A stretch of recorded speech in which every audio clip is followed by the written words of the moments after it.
now 90% of the teenagers in India are anxiety, depression, never-ending notifications, JEE mains, JEE advance, NEET.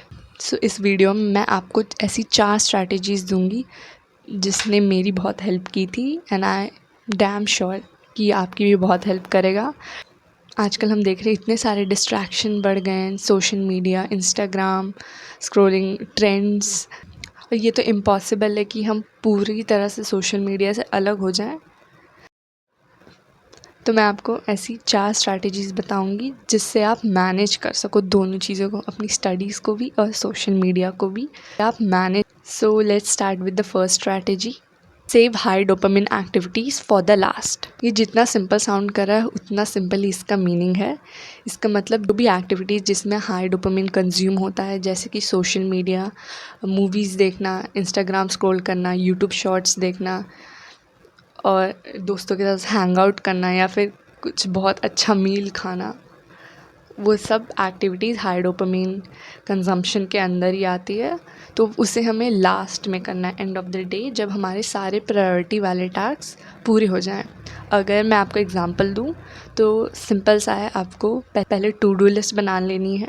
अपने सारे priority wise task आपको उस to do list में लिख देना है एक एक करके, और लास्ट में आप लिखेंगे हाई डोपामिन एक्टिविटीज़ वाले टास्क, जैसे कि मूवी हो गया या फिर किसी दोस्त से बात करना हो गया, इंस्टाग्राम स्क्रॉल करना हो गया, या फिर जो कोई भी एक्टिविटी जिसमें हाई डोपामिन कंज्यूम होता है उसे हमें लास्ट में करना है। इस स्ट्रैटेजी से आप अपनी पसंदीदा चीज़ गिल्ट फ्री इंजॉय कर सकोगे। नहीं तो ऐसा होता है कि कभी कभी हम हाई डोपामिन एक्टिविटीज़ पहले ही कंज्यूम कर लेते हैं तो हमें गिल्ट, उसके बाद हम पढ़ाई नहीं कर पाते, लेट्स बी ऑनेस्ट। और इससे ज़्यादा बेहतर है कि हम पहले सारा अपना इम्पॉर्टेंट टास्क कंप्लीट कर लें, फिर हम हाई डोपामिन एक्टिविटीज़ कंज्यूम करें। सो it will be very much helpful. Strategy number 2, start small, just show up. पता है कभी कभी सबसे ज़्यादा मोस्ट डिफ़िकल्ट चीज़ यही हो जाती है कि हम शुरू ही नहीं कर पाते हैं। जैसे फॉर एग्ज़ाम्पल मेरे केस में जब भी मैथ्स असाइनमेंट मिलता है तो मेरे साथ ये होता है कि मैं शुरू ही नहीं कर पाती हूँ। इतने सारे क्वेश्चंस होते हैं, मन ही नहीं करता है करने का। इस केस में जब आपका मन बिल्कुल ना करे तो उसमें पहला स्टेप होना चाहिए to break down the task. Example, अगर उस मैथ्स असाइनमेंट में 10 क्वेश्चन है तो उन 10 को एक साथ करने की जगह मैं सिर्फ बोलूँ कि मैं सिर्फ 2 क्वेश्चंस करूँगी, पूरे दिन में सिर्फ 2 क्वेश्चन, जिससे मेरे दिमाग को ज़्यादा बर्डन भी नहीं पड़ेगा और ये दिमाग मुझे एक्सक्यूज़ेस भी नहीं देगा। So it's create a win win situation. ना तो आप काम को पूरी तरह से प्रोक्रास्टिनेट कर देते हो, पर आप आधा तो कर ही लेते हो, और जब आपका एक बार फ्लो सेट हो गया तो आप 2 से ज़्यादा क्वेश्चन भी कर लो, कई बार ऐसा भी हो सकता है। Strategy number 3, engage in rote activities for the break. Rote activities are simple and repetitive tasks.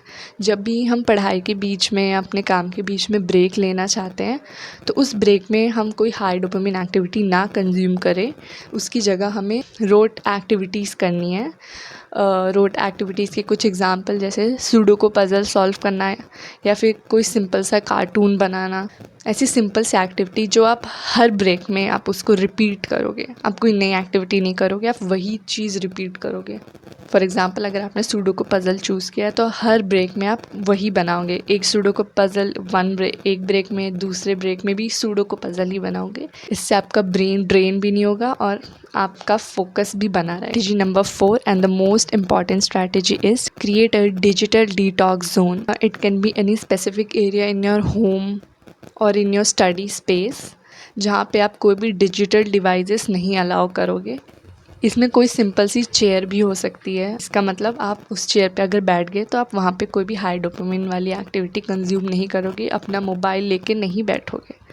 अगर आप अपने स्टडी टेबल पे बैठ गए या फिर उस चेयर पे बैठ गए, उस कॉर्नर में बैठ गए जो भी आपने चूज़ किया है as a digital detox zone, वहाँ पे आप कभी भी हाई डोपामिन एक्टिविटी कंज्यूम नहीं करोगे। And trust me, this is one of the most effective. से आपका ब्रेन भी ट्रेन हो जाएगा कि जब भी आप अपने स्टडी टेबल पे बैठो तो आप बिल्कुल भी कोई एक्स्ट्रा एक्टिविटी ना करो और सोचो भी ना उससे। That was our 4 strategies.